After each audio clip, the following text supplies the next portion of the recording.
Blue Sky Home by Lisa Papadumitru. Grandfather turned to Phoebe and winked. "Now you see the real Greece," he said, pulling up to an ancient stone house. A woman grandfather's age bustled toward them. Phoebe unfolded herself from the car and hung back uncertainly as grandfather wrapped his enormous arms around the tiny lady. "Vasiliki, this is my granddaughter, Phoebe," grandfather said. "Phoebe, meet my good friend Vasiliki." Then he continued talking to Vasiliki in Greek. "He's probably explaining that we're heading to the village where he grew up," Phoebe thought. For about the 1,000th time she wished her father had taught her a little Greek, just enough so that she could make some polite conversation and she didn't have to stand there like a lump. When she had first arrived at the airport, her grandfather had been eager to show her the real Greece. "You need to see this," he announced. "You are Greek. This is your country." "Well," Phoebe had said that first day, "I'm only half Greek. Really, I'm American." "What is it to be American?" grandfather snorted. "No, you are Greek." Phoebe didn't want to tell grandfather that Greece didn't feel like her country. The sky was so blue it hurt her eyes, for one thing. The toilets had buttons instead of handles. And she could hardly even talk to people.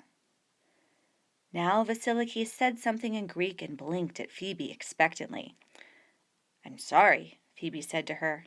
"I don't speak Greek."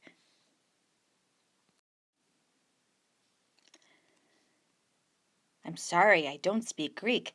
Vasiliki turned to grandfather, wide-eyed with horror. "She don't speak Greek?" Grandfather shrugged and made a little clicking sound with his teeth. "It's okay," Vasiliki said sympathetically. "I tried to speak English with you." Grandfather gestured to the crumbling stone buildings that surrounded them. "Maybe we go for a walk later," he told Phoebe. "You see, the town is very old." Vasiliki said something in Greek, and grandfather hooted with laughter. Phoebe smiled hesitantly. "What?" she asked. "Hee!" Grandfather shook his head. "She say," Vasiliki finished for him, "if you go in, take a string so you find your way out." "You know, they made these towns like a labyrinth," grandfather explained, "because of the foreign pirates." "They could get into the town," Vasiliki said, "but they couldn't get out." Her dark eyes gleamed playfully. "Nay," said grandfather. Yes, his eyes grew thoughtful. Phoebe wondered if he was thinking about the pirates. Ever since Phoebe had arrived in Greece, she had begun to realize that her grandfather didn't really trust anyone who wasn't Greek.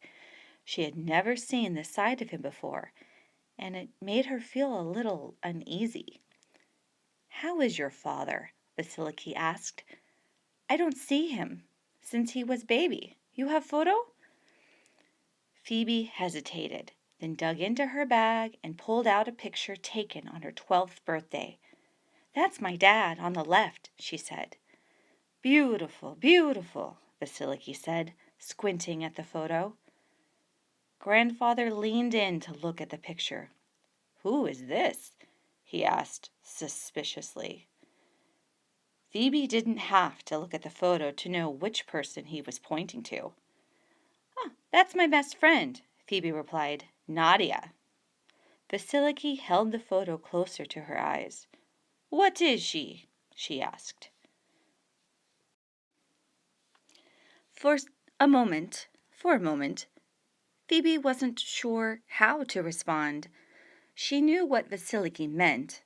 What is Nadia's heritage? The answer was that Nadia's parents were from Karachi, Pakistan. Phoebe could have just answered the question. But Nadia wasn't from Pakistan. She was from Teaneck, New Jersey. She's American, Phoebe said at last, like me. Grandfather looked at her sharply, and Phoebe half expected him to tell her again that she was Greek, not American. Grandfather tugged at his beard, then looked at the photo one more time. "Pretty girl," he said finally. He looked back at Phoebe, and something in his eyes softened. Phoebe exhaled. She hadn't even realized she was holding her breath. The air here was sweet, like honey. My grandfather loves me, Phoebe realized. He loves me, and he wants to share being Greek with me. And for the first time, the strange country, with its sky so blue it hurt to look at, started to feel a little more like home.